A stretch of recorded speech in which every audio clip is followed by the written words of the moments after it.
Hello classmate, we are group 6.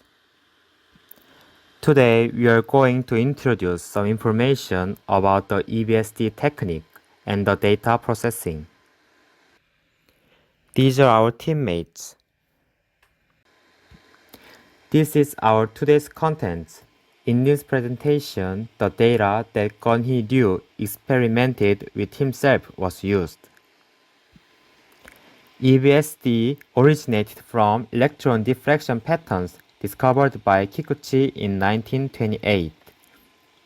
This diffraction pattern, consisting of a set of pairs of lines, is known as the Kikuchi pattern. Initially, the Kikuchi pattern was mainly discovered in TEM and was actively studied. EBSD implementation using SEM and research on crystal orientation measurement using the SEM began in 1973. They recorded the pattern using a fluorescent screen and then photographed it to analyze the crystal orientation. This figure summarizes the detection range of each analysis method that also appeared in class. EBSD is here. In imaging techniques, detection range is 10 nanometer to 1 centimeter. From EBSD, we can get various information such as crystallographic orientation, misorientation, and grain size. Also, phase distribution can be observed by this method. Let me briefly talk about backscatter. When an electron beam enters the sample, various phenomena occur and backscattering is one of them. An electron with a negative charge is attracted to the positive nucleus, and the electron that bounces out of the sample without slowing down after turning the nucleus are called backscattered electron. Next part is about diffraction. First, here is electron gun and incident electron beam from electron gun. The reason why the angle of incident beam is 20 degrees is to increase the yield of the backscattered electrons. The left figure shows the incident beam and the lattice plane. Diffraction occurs when HKL plane satisfies the Black's law with incident electron beam. As long as the diffraction conditions are satisfied, electrons are diffracted in the direction of a cone rather than one diffraction point to form a Kossel cone. We draw Kossel cone as red cone shape here. This diffraction occurs in all space. So there is also a Kossel cone scattering back. We draw this Kossel cone as green cone shape here. Angle between red and green cone is 2 theta, which was the angle between the beam diffracted above the sample and the beam diffracted below the sample. Let's see this phenomena in view of crystal. We draw what happens as a red circle. When Black's law is satisfied, the electron beam is diffracted into all directions and makes cone on the top of the lattice plane. Simultaneously, diffraction of a backscattered electron occurs in all directions, also makes cone at the bottom of the plane, the green one. Then, here are two circles, red and green from backscatter diffraction at the same time. These two circles form an image on the phosphor screen. The angle between these two circles is 2 theta, as I mentioned. The intersection between the circle and the screen looks like a straight line if the circle is large enough. Then two parallel lines is shown in phosphor screen. We call this line Kikuchi line. and call this pattern Kikuchi pattern. This Kikuchi pattern comes from one HKL plane. So Kikuchi pattern contains information about HKL plane with two theta. This pattern image was captured by a real sample. Many Kikuchi patterns exist, and each pattern has information of the corresponding plane. Brief explanation of data collection mechanism should be introduced. Electron from the same gun is diffracted by lattice plane, and that would be projected to phosphor plane as a band shape. With a variety of crystal planes, Kikuchi pattern is done and indexed by software. Then it is converted to crystal orientation. This is how we get EBSD data. This orientation data can be inverted to color map. If you get good quality data, then we should process that. Many people are using the software Orientation Imaging Microscopy, aka OIM, from the EDAX company. That program helps us to make a sort of maps, charts, discrete orientation plots, and texture plots from the collected data. Before understanding about the pole figure and other texture functions, you should understand the coordinate system of EBSD. Then let's suppose we are going to take EBSD with this sample. Sky blue colored surface is our region of interest.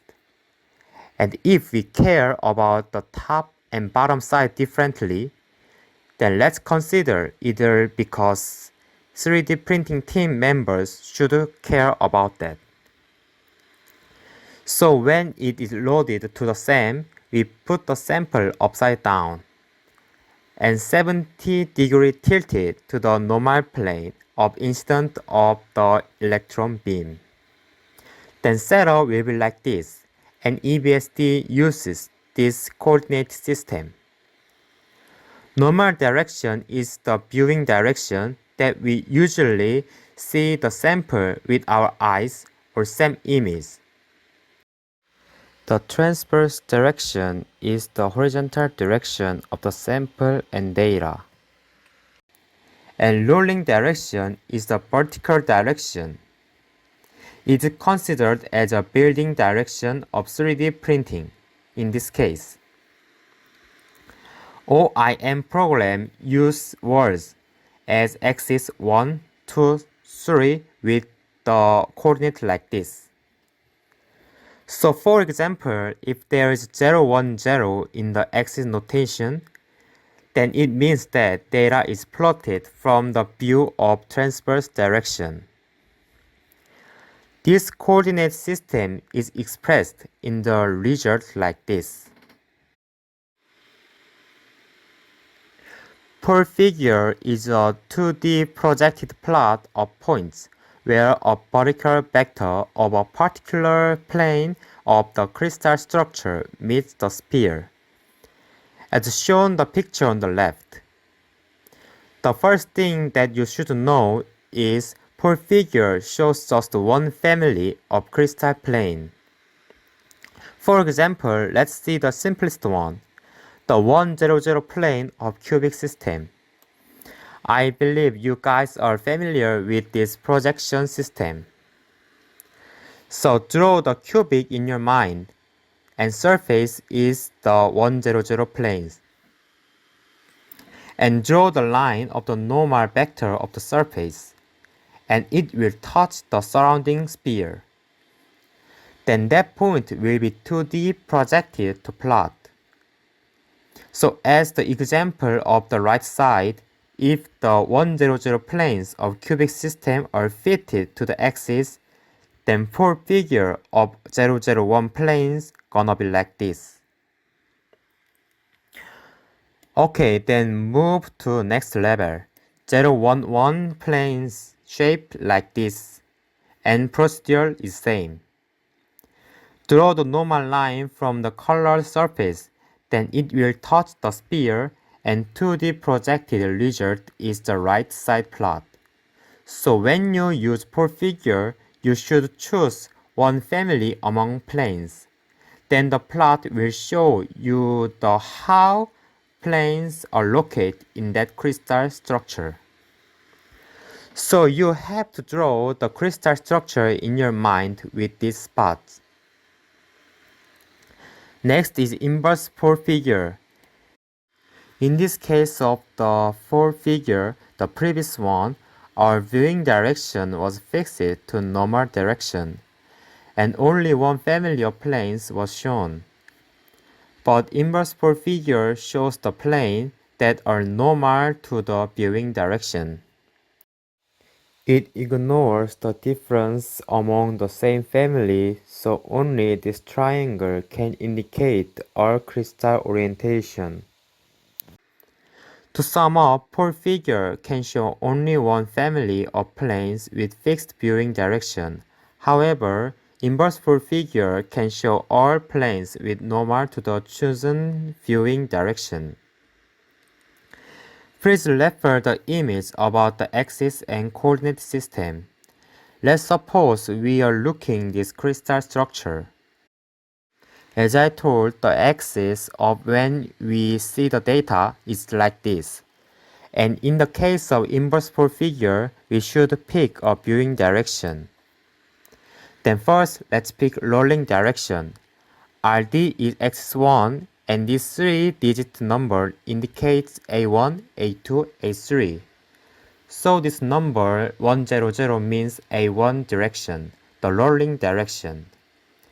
Then as I mentioned, the normal plane to the viewing direction is shown.